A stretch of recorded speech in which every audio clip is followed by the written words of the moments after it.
علامہ اقبال 9 نومبر 1877 کو ہندوستان کے شہر سیالکوٹ میں پیدا ہوئے۔ علامہ اقبال کے والد کا نام نور محمد تھا۔ ان کے والد ایک مذہبی آدمی تھے۔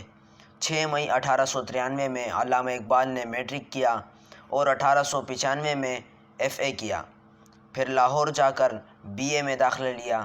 مارچ 1899 میں MA کا امتحان دیا۔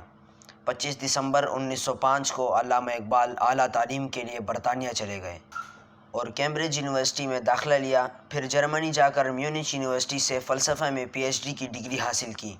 1908 میں برطانیہ سے وطن واپس ہوئے۔ ابتدا آپ نے MA کرنے کے بعد اورینٹل کالج لاہور میں تدریس کے فرائض سر انجام دیے۔ اگست 1908 میں لاہور گئے۔ ایک آدھ مہینے کے بعد چیف کورٹ پنجاب میں وکالت شروع کر دی۔ وکالت کے ساتھ ساتھ آپ شعر و شاعری بھی کرتے رہے۔ 2 مارچ 1910 کو پنجاب یونیورسٹی کے فیلو نامزد کیے گئے۔ یورپ سے واپسی کے بعد 1914 تک کا زمانہ اقبال کی بنیادی فکر کی تشکیل و تکمیل کا زمانہ ہے۔